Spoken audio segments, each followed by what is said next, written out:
नमस्कार. चंदन गाभा हा यूट्यूब चॅनल सुरू करून आज 3 वर्ष झाली. त्या निमित्तानं एक निराळा प्रयोग करून पाहते. चंदन गाभा या चॅनलवर विविध विषयांवरच्या दृकश्राव्य मालिका सादर केल्या. आजपासून एक श्राव्य मालिका सुरू करते. पहिल्या श्राव्य मालिकेमध्ये मी वेळोवेळी लिहिलेले 8 ललितलेख सादर करणार आहे. आजपासून पुढचे 8 दिवस रोज एक ललितलेख आपण ऐकू शकाल. यातले बरेचसे लेख मी कुठेही प्रसिद्ध केलेले नाहीत. आजचा पहिला लेख आहे डबा भरून प्रेम. काही वर्षांपूर्वी हा लेख मी ध्वनिमुद्रित करून काही स्नेहीजनांना पाठवला होता आणि तो त्यांना आवडलाही होता. त्या लेखानं मालिकेची सुरुवात करते. डबा भरून प्रेम. मी लहान असताना माझ्या आईच्या वागण्याचा अर्थच मला लागायचा नाही.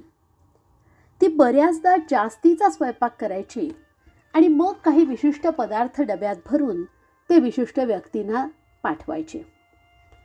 डबे वेगवेगळ्या ठिकाणी द्यायचं काम खूपदा मलाच करायला लागायचं. त्यातही पदार्थ तयार झाल्यावर तो गरम गरमच पोहोचावा असं तिच्या मनात असायचं. मला कधी कधी वैताग यायचा. आज या मावशीकडे, उद्या त्या काकूंकडे, कुणा आजारी आजी आजोबांना, असे सारखे पदार्थ घरातून जात असायचे. मला वाटायचं हे काय उगाचच उद्योग आहे. आपण सामान आणायचं, पदार्थ करायचा, मग तो गरम गरम तयार झाला की डब्यात भरायचा आणि लोकांना देऊन यायचा. का तर त्यांना तो आवडतो म्हणून. एकदा मी तिला विचारलं तर ती म्हणाली, वाटतं ग द्यावं म्हणून. मला काही फारसं पटलं नव्हतं. पण मी मोठी झाल्यावर स्वयंपाक करायला लागले आणि मला पण असंच वाटायला लागलं. आणि मग काही बाही केलं की कुणा मैत्रिणीला, नातलगांना, ओळखीच्या ज्येष्ठांना मीही द्यायला लागले. हे असं डब्यातनं काही द्यावं वाटणं हा अनुवंशिक प्रकार आहे असंही एकदा वाटून गेलं. जरा जागरूकपणे भोवताली बघितल्यावर जाणवलं हे असं बऱ्याच बायकांना वाटत असतं.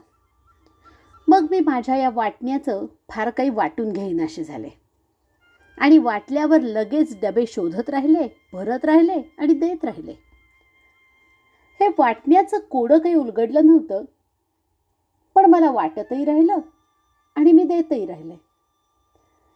जेव्हा माझ्या मुलीनं स्वतः पास्ता केला, इंटरनेटवरनं कृती शोधून काढली, सगळे जिन्नस स्वतः आणले, स्वतः पदार्थ तयार केला, पास्ता तयार झाला, त्याच्या घमघमाटानं घर भरून गेलं, तेव्हा पटकन एक डबा काढून त्यात पास्ता भरला आणि ती म्हणाली, आजीला देऊन येते, मऊ मऊ असतो ना, तिला चावेल. तिचं हे असं गरम गरम डबा घेऊन जाणं पाहिलं आणि परत वाटलं, डबा भरून द्यावा वाटणं म्हणजे बाई असण्याचा, बाईच्या स्वभावाचा अविभाज्य भाग आहे की काय. मग असे वेळोवेळी माझ्याकडे आलेले डबे आठवले. देणारे हात, करणारे हात, त्यामागची मनं, या सगळ्याची उजळणी झाली.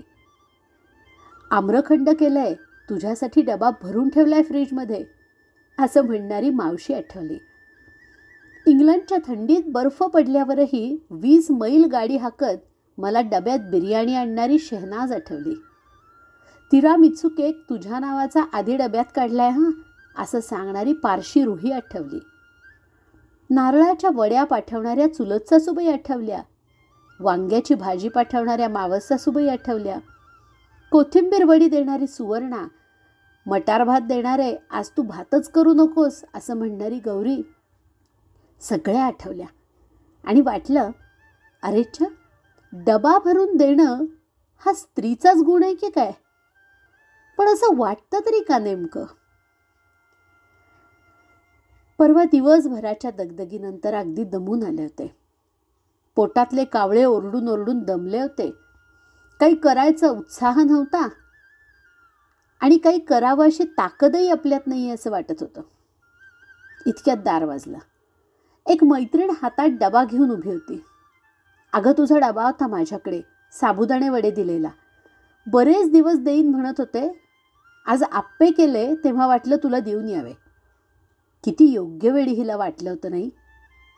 मला अगदी भरून आलं. आपल्याला वाटलं म्हणून आपण साबुदाणे वडे डब्यात भरले हिच्यासाठी, आणि आज हिला वाटलं म्हणून हिने आप्पे आणले माझ्यासाठी. हे असं वाटायला हवं आणि वेळोवेळी डबे भरायला आणि द्यायला हवे, म्हणजे ते आपणच पेरलेले डबे योग्य वेळी उगवतील. मग हळूहळू उलगडत गेलं. आपण जेव्हा कुणाला डब्यातनं काही पाठवतो किंवा खिलवतो, तेव्हा पदार्थ नाही, प्रेमच भरून देतो डबाभर. आपल्या प्रेमाच्या माणसांच्या आवडीनिवडी जपतो. एखादा पदार्थ करताना एखाद्या व्यक्तीची आठवण होते. अमुकला तमुक आवडतं किंवा अमुकला तमुक द्यायला हवं असं वाटतं, तेव्हा हा पदार्थ सरळ पोहोचवून टाकावा. अशा वेळी मग योग्य आकाराचा, योग्य प्रकाराचा डबा शोधला जातो आणि त्या डब्यात भरून प्रेमच पाठवलं जातं.